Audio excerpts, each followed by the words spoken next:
सिलीगुड़ी में दूसरे intake well का आज उद्घाटन किया गया है।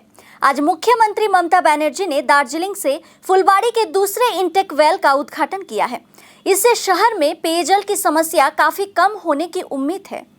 बागा जतीन पार्क में वर्चुअल उद्घाटन कार्यक्रम में सिलीगुड़ी के मेयर गौतम देव समेत नगर निगम के मेयर परिषद, पार्षद और के अधिकारी उपस्थित थे। सिलीगुड़ी में दूसरे जल प्रोजेक्ट पर भी काम शुरू हो गया है। इस संबंध में मेयर ने कहा कि दूसरे इंटेक वेल का काम तेजी से पूरा कर लिया गया है। शहर में कई स्थानों पर डीप ट्यूबवेल लगाए जाएंगे। अगले कुछ महीनों में शहर में पेयजल की कमी नहीं होगी। আমি তো বলেছিলাম যে একটু ডিসেম্বর পর্যন্ত আমাদের টাইম দেওয়া হোক। ডিসেম্বরের মধ্যে আমরা বড় প্রজেক্টগুলো হাতে নেব। দেখুন, জল প্রকল্প প্রথম পর্যায়ে কাজ ফুল সুইংয়ে চলছে। এখন ফরেস্টের সাথে যেই প্রবলেমগুলো ছিল সেই প্রবলেমগুলো প্রায় রিজলভ করে নিয়েছি। খুব অসম্ভব কাজ ছিল। আমরা আলিপুরদুয়ারের ওখান থেকে জমি মাননীয় মুখ্যমন্ত্রী অ্যালাউ করে দিয়েছেন। ওখান থেকে জমি আমরা সেম কোয়ান্টাম দিয়ে এই ফরেস্টের ইস্যুটা আমরা মিটিয়েছি এবং এসটিপি 2 এর যে ইরিগেশনের সাথে যে অসুবিধাটা ছিল, যেটা অনারেবল ইউডিএমএ মিনিস্টার ফিরহাদ হাকিমের ঘরে কেএমসিতে মিটিং করেছিলাম, আজকে 3 মাসের মাথায় তারও স্যাংশন ওরা দিয়ে দিয়েছে ইরিগেশন। সুতরাং আমাদের ফার্স্ট ফেজটা 2-3 মাসের মধ্যে এসটিপি চালু হয়ে যাবে। আর সেকেন্ড ফেজের যেটা বাধা ছিল সেইটা শেষ হয়ে যাচ্ছে।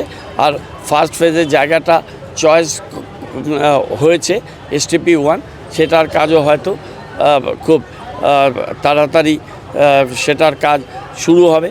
এখন ইউজি কেবেলের কাজটাও অনেক দূর এগিয়ে গেছে। ফার্স্ট ফেজের 199 কোটি টাকার ওয়ার্ক অর্ডার হয়েছে। এখন ওদের কিছু টেকনিক্যালিটিস আছে, সেগুলো কমপ্লিট করে সেই কাজটাও তারা শুরু করবে। সেটা একটু টাইম লাগবে, কিন্তু তার আগে আমরা আরও 7-8টা ডিপ টিউবওয়েল করে নিচ্ছি, যে যাতে মানুষের কোনো জল কষ্ট না হয়। আগামী 8 থেকে 10 মাসের মধ্যে শিলিগুড়ির মানুষ জল পাচ্ছে না এরকম ব্যাপারটা থাকবে না।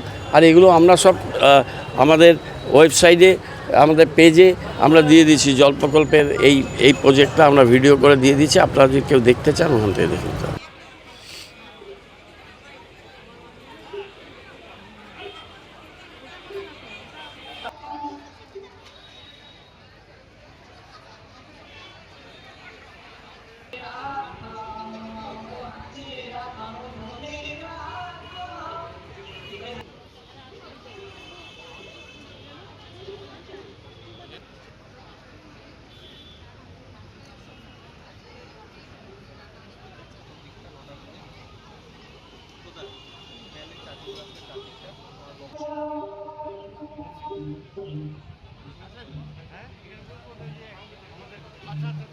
হ্যাঁ